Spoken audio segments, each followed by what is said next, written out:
Hello hello दोस्तों, मैं OPP यानी पाकिस्तानी पेलू एक और वीडियो के साथ हाजिर। ये वीडियो भाई निमरा अहमद का है, जो पाकिस्तान की पब्लिक के बीच में गई है पूछने कि भाई पाकिस्तान के एक मॉल के अंदर लोग इजरायली प्रोडक्ट का बाइकआउट कर देते हैं, लेकिन बाइकआउट करते करते एक दूसरे को पेलना चालू कर दिया इन लोगों ने। भाई एक दूसरे को मारना चालू कर दिया, गर्दन पे पैर रख रहे हैं, पेल रहे हैं इधर उधर, और मॉल वाले ने उसको सपोर्ट नहीं किया। तो देखते हैं इस पे भाई पाकिस्तान की पब्लिक, पाकिस्तान की जनता क्या कहती है, कि क्या है इनका रद्द अमल इस पे, क्या है इनके पॉइंट ऑफ व्यू। तो चलते शुरू करते वीडियो बिना किसी देरी के, चलते हैं पाकिस्तान और देखते हैं इनका पॉइंट ऑफ व्यू, और फिर पेलते हैं अपने उनको अपने पर्सनल वाले तरीके से। तो वैसे इसराइल की जितनी भी प्रोडक्ट है उसको बंद तो करना चाहिए, लेकिन ये ना हुकूमत कर सकती है। एहतजाज का तो यहाँ पे हक ही नहीं है। एहतजाज करेंगे बदमज़गी भी होगी फिर, क्योंकि कुछ ना कुछ हल्का सा शैतानी चरखा टच दे देता है कुछ ना कुछ, क्योंकि बाद में वो बात निकल आती है। आज नहीं तो कल निकलेगी ज़रूर इस चीज़ पे। तो बाइकआउट करना चाहिए इनकी चीज़ों का। लेकिन मसला ये है कि अगर हम उनकी चीज़ों का बाइकआउट करते हैं तो उनके मुकाबले में हमारे पास क्या है। आपसे यही मेरा नेक्स्ट सवाल था कि आप कह रहे हो हमने उनकी चीज़ों का बाइकआउट करना है, तो उनको कोई फ़र्क पड़ेगा हमारे बाइकआउट करने से? देखिए, ये एक घर नहीं है, ये एक कंट्री है पाकिस्तान। 25 करोड़ की आबादी है, फ़र्क तो उन्हें पड़ेगा, ये नहीं होता। उनसे ज़्यादा हमें पड़ेगा, क्या आपको इस बात का पता है? क्योंकि आप यहाँ पाकिस्तान के अंदर जितनी KFC की ब्रांचेज है, वहाँ पर जो लेबर काम कर रहा है, आप अभी ये साथ ही KFC की ब्रांच है, आप वहाँ जाकर देखें, जो लेबर है वहाँ पर वो गूंगे और बहरे लोग हैं। तो इजराइल का बिजनेस तो पूरी दुनिया में फैला हुआ है ना। अगर हम उनको बाइकआउट कर देते हैं तो उनको तो नहीं, हमारे जितने डिसेबल लोगों के कारोबार हैं जो वहाँ पर जॉब्स कर रहे हैं वही जाएंगे।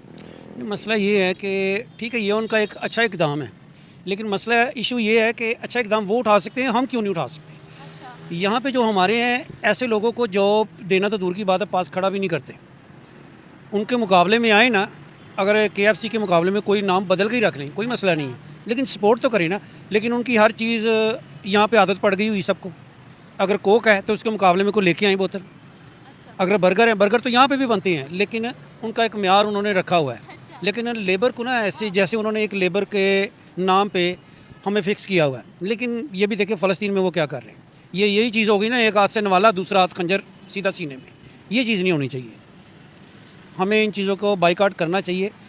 ये अच्छा, मुझे यहाँ एक बात बताइएगा, जो पाकिस्तान के मुख्तलिफ प्रोविंसेस में हो रहा है, फॉर एग्जांपल सिंध में हो रहा है, KPK में हो रहा है, बलूचिस्तान के अंदर हो रहा है, अगर वही ये सेम चीज़ कहते हैं तो हमें फिर इतनी मिर्चें क्यों लगती हैं कि हमने पाकिस्तान का बाइकआउट करना है? क्योंकि वहाँ के भी हालात आपके सामने। यही तो बात है कि अदालत में जाके आप कहेंगे तो वो कहेंगे आज़ादी ज़ाहिर राय है। जज भी कह देता है, पैमरा का चेयरमैन भी कहता है कि इजाज़त है, कोई मसला नहीं, कोई कट नहीं है। लेकिन जज को भी पता होता है ये आज़ादी दबाई है ना। जब से पहले तो कहते थे हम आज़ाद हैं, आज आज़ादी को दबा दिया बिल्कुल। आज़ाद बात ही नहीं कर सकते, ना मीडिया कर सकता है। मीडिया भी बात जो वो बताएंगे वही करेगा, वरना बात आ जाएगी बीच में से। अच्छा, अब मुझे यहाँ पर ये बताएगा ना, बाइकआउट करने गए आपस में ही लड़ के मर गए, क्या कहते हैं सर? अच्छा, जिस तरीके से हम लोग एक दूसरे को सपोर्ट नहीं करते, एक दूसरे की जान लेने पर आ जाते हैं, हम बड़ा कहते हैं ना हम यहूदियों के सामने जाएंगे, उनको मार के वापस आएंगे, जज्बा जिंदाबाद, क्या हम उनके सामने टिक सकते हैं? ये बताइएगा। जंग एक अलग चीज़ है। इनका बाइकआउट ऐसे हो सकता है कि अवाम के दिल से ये चीज़ उठे कि ये चीज़ हमने खानी है, ये नहीं खानी, बस इस चीज़ से ख़त्म हो सकती है। वरना आप जाएंगे ना, एक चीज़ होगी इसराइल की तो 10 चीज़ें दूसरे मुल्कों की भी होंगी। जैसे पिछली हुकूमत में ऐसा हुआ था कि फ़्रांस के सफ़ीर को बाहर निकालो, तो उस वक़्त के वज़ीर आज़म ने कहा था कि अगर हम इसको निकालेंगे तो फिर 10 और शरारत करने के लिए अंग्रेज़ आगे आ जाएंगे। अच्छा, इन जाहिल के बच्चों को यही नहीं पता कि जो KFC का CEO वो एक पाकिस्तानी है, वो एक पाकिस्तानी है। तो मार लगा दो अपनी ही चीजों में, क्योंकि पैसा तो पाकिस्तान का ही लगा है ना उसमें। अगर उसने फ्रेंचाइजी ले रखी है तो KFC का पैसा तो उसमें वही उसी का लगा हुआ है, पाकिस्तानी का ही लगा हुआ है। हाँ, उसका कुछ प्रॉफिट शेयर जाता है उसको, लेकिन सारा तो नहीं आता। और दूसरी बात कह रहा है फ्रांस के सफीर को निकाला था, और ये जब ये बोलने लग गए ना, ये तहरीके लब्बैक वाले की फ्रांस के सफीर को निकालो, फ्रांस के उसको अम्बेसडर को निकालो, पता लगा कि भाई साहब फ्रांस का तो वहां पे अम्बेसडर ही नहीं, वहां पे कोई रिप्रेजेंटेटिव नहीं है। बताओ, इनकी गंदी वाली बेइज्जती हो गई। और फिर उसी फ्रांस के आगे जाके ये भीख मांग रहे हैं। और इतने जाहिल के बच्चे तो और शक भी नहीं करते और आके बोल देते कैमरे पे, और ये तो सामने खड़ी नहीं मिला, ये भी इसको क्लियर नहीं करती, क्योंकि इनको पता सब होता है, लेकिन बेइज्जती खुद की हो जाएगी ना फिर। ये इतने जाहिल के बच्चे हैं भाई। इसका बाइकआउट करो, फलस्तीन में क्या हो रहा है, इजराइल क्या कर रहा है, लेकिन तुम लोग ये नहीं देखते कि तुम्हारे लोग क्या करते हैं। मुसलमान कहीं भी हो, चाहे वो इल्हान उमर हो, जाके US के अंदर गंद मचाती है, फिर तुम लंदन में जाके गंद मचाते हो, ब्रिटेन में जाके गंद मचाते हो, जर्मनी में मचाते हो, जर्मनी में गंद मचा रहा, फ्रांस में मचाना, मतलब जहां जाते हो वहां गंद मचाते हो, फिर लतिया जाते हो, फिर कहते हो इस्लामोफोबिया। तुमने मुस्लिम कंट्री तक नहीं छोड़ी हैं, सऊदी, इराक, ईरान, मतलब कहीं भी तुमने छोड़ा हो यार, तुमने हद का गंद मचा रखा है। फिर कहते हो कि हम लतियाई क्यों जाते हैं भाई, फिर जहां से लतिया जाए तो फिर कहते हो सामुक हो गया जी, हमें मार पड़ रही है, हमें क्यों मार दें। ऐसे करोगे तो पेल ही जाओगे। यहूदी लॉबी है, ईसाई हैं, वो सारे हमारे दुश्मन ही हैं। वो कोई ना कोई ऐसा काम करेंगे जिससे हमें फ़र्क पड़ेगा। सिर्फ हमें टारगेट क्यों है? बेचारा सऊदिया इतना तरक्की कर रहा है, तो माशाल्लाह वहाँ इतने डेवलपमेंटल प्रोजेक्ट्स भी हो रहे हैं, उनको टारगेट नहीं करते, और दूसरी मुस्लिम कंट्रीज को टारगेट नहीं करते। ये हमें टॉप ऑफ द लिस्ट क्यों है? हम लोग इतने वांटेड क्यों है दुनिया में? इसलिए कि हम नंबर 1 एक ही चीज़ है, एक ही चीज़ है कि हम एटमी ताकत हैं अच्छा। सबसे पहले। दूसरे नंबर पे कि हमारा मुल्क जो है ना वो गरीब है। सऊदी अरब पे वो कैसे कर सकते हैं? सऊदी अरब पे चाहे तो वो KFC ख़रीद के अपने पास रख सकता है। अच्छा। पैसे वालों को कौन बात करता है? आज भी यहाँ पे किसी भी रिश्तेदार की महफिल में चले जाएं, पैसे वाला वो उसको मांगने की ज़रूरत नहीं पड़ती, उसके आगे डिश आ जाती है। गरीब बंदा होता है वो उसके चेहरा देख के उसकी प्लेट देते हैं इसको। काम तो ज़रूर है, लेकिन आप पैसों के बगैर वो भी नहीं चला सकते, आप पैसों के बगैर आप जंग भी नहीं लड़ सकते हो। नहीं, ये लड़ सकते हैं, लफ्ज़ी कार्रवाई में लड़ सकते हैं ये। अच्छा। हाँ, लफ्ज़ी कार्रवाई में लड़ सकते हैं, ये पक्की बात है। लेकिन पता क्या है, वाकई इन्होंने पहले भी जो 71 में जंग हुई है या 65 में हुई है, ये अवाम की सपोर्ट से लड़ी है। अवाम साथ होती है तो इनको हौसला मिल जाता है। ये दोनों हैं तो ये मुल्क है, लेकिन यहाँ पे कानून नहीं है। कानून होगा तो ये सब कुछ हो सकता है। आपका कानून, आपकी गवर्नमेंट सपोर्ट नहीं करती है कि आप 65 और 71 की जंग तुमने उससे लड़ी थी हैं, और कुछ सुअर की तरह पिटे थे, कुत्ते की तरह पिटे थे, फिर भागे थे वहां से, है ना। आवाम की मदद से। तुम्हारी आवाम तो फट्टू है, भगोड़ी है तुम्हारी। जब आर्मी भगोड़ी हो तो तुम्हारी आवाम के क्या हाल होंगे ये सोच लो। जिहाद का ऐलान करें इजराइल के खिलाफ, फिर ये जो हम नारेबाजी करते हैं और उस नारेबाजी में खुद भी लड़ते हैं, उसके बारे में क्या कहते हैं आप? जहाद तो अल्लाह ताला का फरमान है, हुक्म भी है, वो तो करना चाहिए, लेकिन इन्होंने बंद कर दिया हुआ है क्योंकि ये अल्लाह के कवानीन तो मानते नहीं हैं। कोई भी असम्बली देख लें, वो आइन देख लें, कानून देख लें, ये उसके बरखिलाफ़ चल रहे होते हैं। कोई भी कानून अगर सही डायरेक्शन में जा रहा है तो ये तरमीम ला के तो उसको रद्द कर देते हैं, आगे दूसरी तरफ चले जाते हैं। देखिए, जिस तरह से फैसलाबाद के अंदर आवाम घुसी है कि हमने इजरायली प्रोडक्ट्स का बाइकआउट करना है, फॉर एग्जांपल लेट्स सपोज अगर हमें ऑफिशियल्स की तरफ से इजाज़त मिल जाती है कि जाएं आप फ़लस्तीन, जाएं आप इजराइल जाकर जिहाद करके आएँ, आपको लगता है हम उनके सामने टिक पाएंगे? हमारी जो आवाम है, अवाम जा सकती है, ये नहीं मसला है। अवाम में जज्बा भी है, जज्बा ईमानी है। लेकिन मसला पता क्या है, ये फ़लस्तीन में जाके किस तरह भेजेंगे उनको? फ़लस्तीन में किस तरह भेज सकते हैं? यहाँ पे एहतजाज की इजाज़त तो है नहीं उनको। फ़लस्तीन किस तरह भेजेंगे? ये कभी भी नहीं हो सकता, क्योंकि ये सिर्फ जैसे चंद अल्फाज होते हैं ना, मजम्मत करते हैं, ये अल्फाज ही इनके लिए अच्छे हैं बस। फॉर एग्जांपल अगर इजाज़त मिल जाए, फिर इजाज़त मिल जाए तो 90 से पहले के हालात देख लें, हम उनके सामने टिक सकते हैं? बताएं, टिक सकते हैं। ये कोई कैसे टिक सकते हैं? जहाज जो होता है ना वो बड़ा ख़तरनाक होता है। जंग जो होती है ना आमने सामने, उसका फ़ैसला कुछ देर में हो जाता है। जहाज जो होता है ना वो जड़ों को खोखला कर देता है।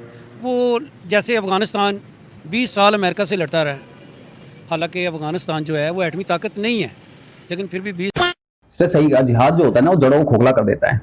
जिहाद करा मोहम्मद बिन कासिम ने, अलाउद्दीन खिलजी ने, बख्तियार खिलजी ने, इन लोगों ने, और 78 सालों से इंडिया में भी जिहाद चल रहा है, क्योंकि ये तुम्हारी जड़ें खोखली करते हैं, तुम्हारी हिस्ट्री मिटाने की कोशिश करते हैं। जैसे ये फ्रांस में कर रहे हैं, इंग्लैंड में कर रहे हैं, जर्मनी में कर रहे हैं, ये वो कोशिश कर रहे हैं। जैसे इन्होंने बनी इजराइल को मिटाने की कोशिश करी।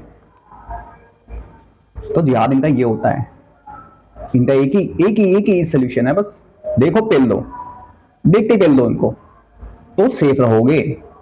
नहीं तो ये जिहादी माइंडसेट वाले तुम्हें खा जाएंगे। ये झूठ पे कहते हैं कि तुम्हें जीने का कोई हक नहीं है भैया, तुम नहीं जी सकते, और ये रियलिटी है ये। और ये बंदा सच बोल रहा है भाई, जिहाद ऐसा होता है। फिर तुम्हारी माएँ, तुम्हारी बहनें, तुम्हारे लोग तुम्हारे बच्चों को मैनिपुलेट करेंगे, क्योंकि इनको पता है सामने से नहीं मार पाएंगे, ये पीठ पीछे वार करते हैं। क्योंकि ये भी कौम ऐसी होती है, पीठ पीछे वार करती है, बुज़दिल।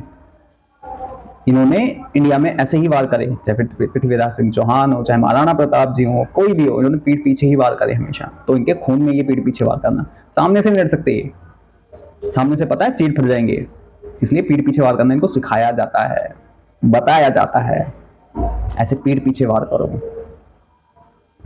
बहुत सिंपल सी चीज है, समझ जाओ इसको। साल लड़ता रहा है, आखिर पे अमेरिका को वापस जाना पड़ा।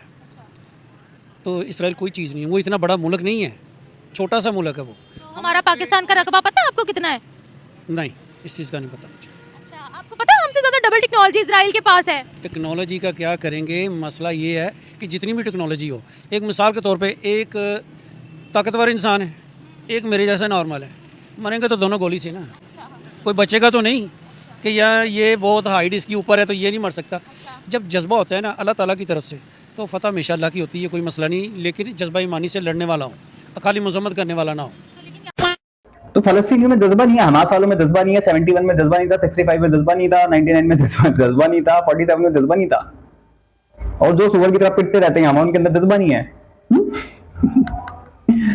अबे तू सुअर के बच्चे, तू गोली मारने के लिए उसके पास जाएगा, वो तेरे को मिसाइल से उड़ा देगा, तब क्या करेगा तू? टेक्नोलॉजी का नहीं करेगा तो? तभी कहता हूँ पाकिस्तानी और ये जाहिल है, आसमानी किताब पढ़ पढ़ के आज भी धरती के चपटी है भैया, चपटी। जज्बा तब तुम्हारा कहाँ जाता है जब 14-14 साल की बच्ची के साथ तुम गलत काम करने जाते हो, पकड़े जाते हो, फिर सुअर बनते हो, माफ कर दो बाबूजी हैं, उसके तलवे चाटते हो, थूक चाटते हो, उसका हक्के उसको खा लेते हो, तब तुम्हारा जज्बा कहाँ जाता है? जब सूते जाते हो तब तुम्हारा जज्बा कहाँ जाता है? तब कहते हो इस्लामोफोबिया हो गया जी, हमको पेल लिया है जी, ये क्या हो रहा है भैया, क्यों मारा जा रहा है हमें? तब तुम्हारा जज्बा कहाँ जाता है? तब भी जज्बा दिखाया करो ना, हाँ बोलो, मारो मुझे, ये जज्बा ईमानी है, मुझे कुछ नहीं होगा, मेरे पिछवाड़े में तलवार डाल के फाड़ देता है, कुछ भी नहीं होगा, जज्बा इनका तुम्हारा। तब जज्बा कहाँ जाता है? तब क्यों चीखते हो इस्लामोफोबिया? तब भी दिखाया करो ना जज्बा। हाँ, जज्बा ईमानी क्यों नहीं चल रहा? ये भेजेंगे तो बेरी है ना, ये भेजने को तैयार ही नहीं, ये तो मैंने कहा है। आप बात छोड़ दे, ये हिस्ट्री रिकॉर्ड उठाकर देख ले, हमारे पाकिस्तानी डंकियां लगाकर भी बाहर की किसी भी कंट्री में पहुंच जाते हैं, तारों के नीचे से भी पहुंच जाते हैं, और जब यहाँ बात आती है तो फिर अपने आप को जज्बीला साबित करने के लिए ये लोग गवर्नमेंट का सहारा ले लेते हैं। भाई ये क्या बात हुई? मसला ये है कि मैंने आपको अर्ज़ किया कि ये यहाँ पे एहतजाज नहीं कर सकते, ये बंदा कैसे भेजेंगे, इन चीज़ों पे इन्होंने पाबंदी लगाई हुई है शुरू से ही। ये 1990 से पहले कुछ और सिस्टम था, उसके बाद कुछ और हो गया, अब तो बाहर जाना भी मुश्किल हो गया, ख़ास करके जो जमातें होती ना, दीनी मजहबी जमातें, उनको जाने की इजाज़त ही नहीं होती, ख़ासकर इनको पता होता है तमाम एजेंसीज़ को कि ये किस कैटेगरी की हैं, ये बाहर जाके क्या कर सकती हैं, तो वो अपने मुल्क की इज़्ज़त बचा रहे हैं, जो कि है ही नहीं है। अपनी इज़्ज़त खुद बनाना पड़ती है, लेकिन इस चीज़ पे स्टैंड लेना चाहिए, एटमी ताकत को स्टैंड लेना चाहिए। अगर ये नहीं ले रहे तो दूसरे मुल्कों ने ठेका लिया हुआ है। इसराइल पैसे वाला है, इतना पैसा अगर पाकिस्तान में होता, लीडरशिप ठीक होती तो फिर भी ठीक था, फिर भी ये चांस ले सकते हैं, ये कोई मसला नहीं। लेकिन हादी के बच्चे, तुम इतने कुत्ते के औलादे हो, सुअर की औलादे हो, तो तुम्हारे जो जमाते वाले हैं ये सुअर की औलादे क्यों ना? कितनी बड़ी सुअर के औलादे होंगे ये, कितने बड़े सुअर होंगे ये, किस गंदी नाली के कीड़े बन के किस गंदी नाली से निकल के आए होंगे ये, सबको पता है इस चीज का, इसलिए तुम्हारी एंट्रियां बैन कर रखी हैं। कितने बड़े सुअर हो तुम लोग, दुनिया को पता लग चुका है।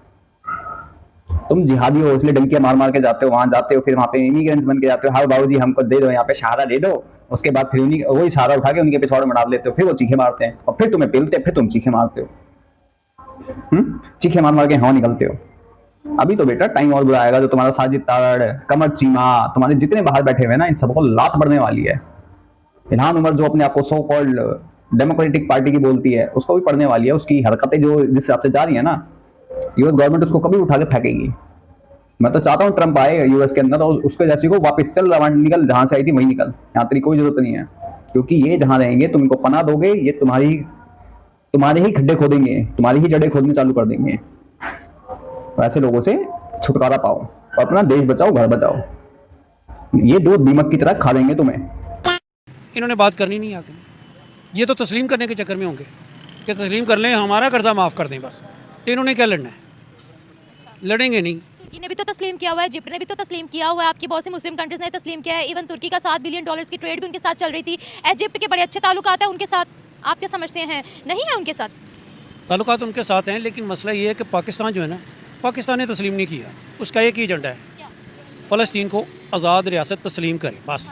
बड़े पक्के मुसलमान हैं हम, फिर तो उनको मरवाने के लिए यही है ना। कि वो उनकी खबरें मैंने सुनी है कि वो छोटे छोटे बच्चे कह रहे हैं कि हम पाकिस्तान के लीडरशिप को कभी माफ़ नहीं करेंगे, जो उनके साथ इस वक्त हो रहा है। यहाँ पे बैठ के मजम्मत करना बहुत आसान है, वहाँ जाके लड़ना ये दूसरी बात है। और लड़ने के लिए भी अगर वहाँ तैयार भी हो जाए तो ये जाने भी नहीं देंगे कभी। Thank you so much. अबे तुम्हारे मुल्ला मौलवी, तुम्हारा सबसे बड़ा जिहादी साद रिजवी कहाँ है? वो जो एक हाथ में एटम बम का बटन रखो, दूसरे हाथ से कर्जा मांगने जाओ, है भीख मांगने का नया तरीका जिसने ढूंढा था, वो कहाँ है? वो क्यों नहीं गया? तुम्हारा मौलाना डीजल, वो तो बस खाली पार्लियामेंट में चीखे मारता है, वो क्यों नहीं गया? वैसे तुम्हारा जज्बा ही मानी है, तुम टैंकर को नीचे लेट गई थी पब्लिक, है अब पब्लिक वहां नहीं जा सकती, टैंकर के नीचे बम बांध के लेटने वाली पब्लिक वहां नहीं जा सकती। ये वो वनमरी पिस्तौल है जिसका जंग लग चुका है, बोलते बोलते ये पटाखे वाली है जिसमें जंग भी लग चुका है, आग में लगती है, इसमें चिंगारी भी नहीं उठती है, बस खाली बकवास निकलती है, पट पट की आवाजें आती है इसके अंदर से, निकलता कुछ नहीं है इनका। इनको पेलोगे तो बस खाली हाय मार दिया, हाय मार दिया। वैसे जजमाई ईमानी यहाँ पे भी बैठे हुए हैं बड़े, जिहाद करेंगे जिहाद, और पेले जाने के बाद कहते हैं हमारे साथ तो बुरा हो रहा है, विक्टिम कार्ड खेलेंगे। दो ही चीज होती है, या तो बंदा मजलूम हो सकता है या फिर बहादुर हो सकता है, दो ही हो सकता है। तुम तो दोनों नहीं हो, एक तरफ बोलोगे बहादुर हैं, फिर वहां पीटे जाने पे कहोगे हम तो मजलूम हैं। 7 अक्टूबर के बाद पिटने पे आए हाय हमारे साथ तो बुरा हो रहा है। वहां के बच्चे कौन से बच्चे भाई? वो रबड़ वाले, ऐसे वाले बच्चे क्या हैं? ऐसे वाले बच्चे ये ब्लैकमेल कर रहे हैं पूरी दुनिया को, ऐसे ऐसे बच्चे दिखाते हैं फलस्तीन में मर रहे हैं, यहां मर रहे हैं, वहां मर रहे हैं, बस चूतिया बना लो पब्लिक का। और वर्ल्ड वाले भी बड़े बोल रहे थे ह्यूमैनिटी, इनके लिए ह्यूमैनिटी कैसी है भाई ये बता दो मुझे। टाइम आने पे ये तुम्हारे बच्चे नहीं देखेंगे, भूल के खा जाएंगे, कोई ह्यूमैनिटी नहीं है इनके अंदर। भूल गए हमास वालों ने क्या किया था उस रिपोर्टर के साथ, 16-17 साल की जो भी थी, पैर तोड़ के ट्रक में डाल लगे उसके दे, तब ह्यूमैनिटी नजर नहीं आई इन लोगों को, किसी को ब्रूटली उन बच्चों को जिनको माइक्रोवेव में डाल के जला दिया था, तब ह्यूमैनिटी नजर नहीं आई। अब ह्यूमैनिटी नजर आती है इन लोगों के लिए, तब ह्यूमैनिटी नजर नहीं आती जब 14-14, 15-15 साल के बच्चों के साथ दुष्कर्म करते हैं, तब नजर नहीं आती इनको ह्यूमैनिटी। जब ये पेले जाते हैं तब इनको ह्यूमैनिटी नजर आती है। तो जानवर के साथ कोई जानवर ही बनना पड़ता है, इंसान वाला बिहेव नहीं कर सकते, उसके साथ जानवर ही बनना पड़ता है। आप सब क्या कहते हो कि इनके साथ इंसानों वाला बिहेव होना चाहिए या जानवरों वाला ही करना चाहिए? बाकी मैं भी यानी पाकिस्तानी पेलू चलता हूँ, मिलता हूँ किसी वीडियो में, पेलता हूँ इनको फिर दोबारा से। तब तक के लिए जय हिंद, जय भारत।